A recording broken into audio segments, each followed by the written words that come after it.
Setiap orang pada satu masa di dalam hidupnya hampir pasti pernah mengalami persoalan hukum perdata. Mulai dari hutang yang tidak dibayar, barang yang tidak sesuai dengan pesanan, rusaknya barang oleh seseorang, dan lain sebagainya. Terkadang, dalam beberapa kasus, kita tidak mendapatkan penyelesaian yang memuaskan.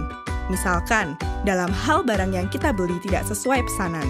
Biasanya, bentuk penyelesaiannya adalah pengembalian atau penukaran barang atau juga pengembalian uang.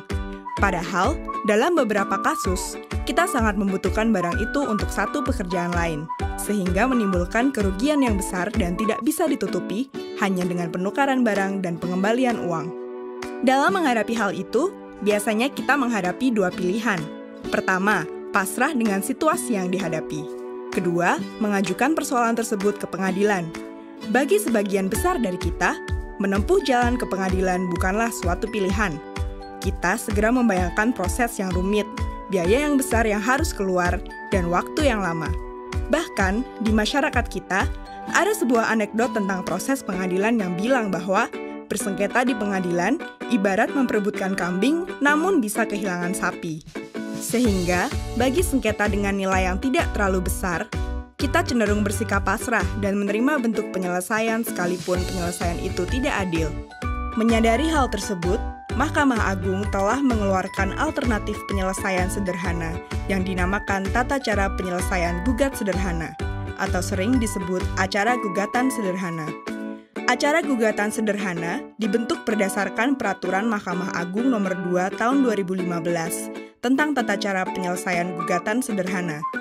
Pada intinya, peraturan ini memangkas prosedur acara perdata, membatasi waktu penyelesaian perkara perdata sampai 25 hari, dan melakukan proses secara sederhana. Namun demikian, acara gugatan sederhana tersebut hanya diperuntukkan bagi perkara-perkara perdata yang memenuhi beberapa persyaratan, yaitu 1.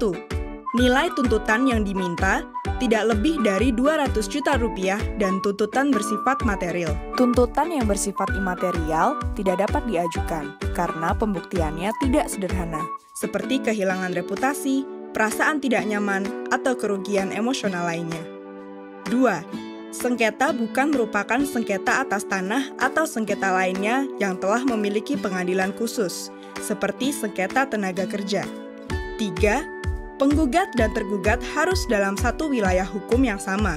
Sebagai contoh, orang yang tinggal di Jakarta Selatan hanya dapat menggugat orang yang berada di Jakarta Selatan, tidak dapat untuk menggugat orang yang tinggal di Jakarta Pusat. 4. Penggugat dan tergugat masing-masing hanya terdiri dari satu orang, namun juga dapat lebih dari 2 orang selama dapat menunjukkan kepentingan hukum yang sama. 5. Tergugat harus jelas keberadaannya dan tidak dapat dilakukan pemanggilan dari pengadilan negeri wilayah lain. Acara gugatan sederhana didasarkan pada beberapa prinsip, yaitu 1. Pendekatan pada proses persidangan adalah bersifat mudah. Artinya adalah penggugat atau tergugat tidak perlu memusingkan pasal-pasal yang akan dituntut. Penggugat dan tergugat hanya akan menjelaskan pokok persoalannya. Hakimlah yang akan bersifat aktif untuk menentukan pasal mana yang digunakan dan hal apa saja yang perlu dibuktikan oleh penggugat dan tergugat.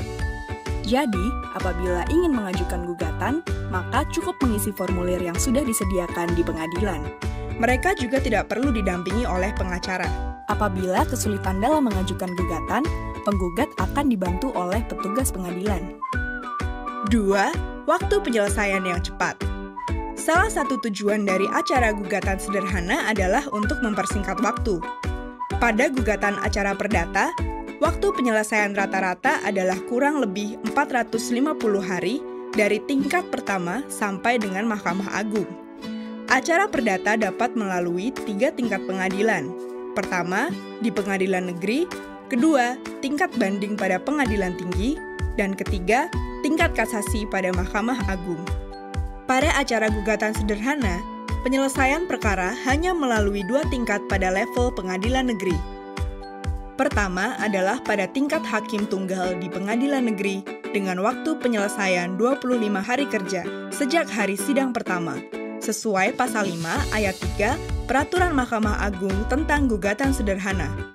Pada tahapan ini, persidangan akan dilaksanakan oleh hakim tunggal yang memimpin dan memutuskan perkara.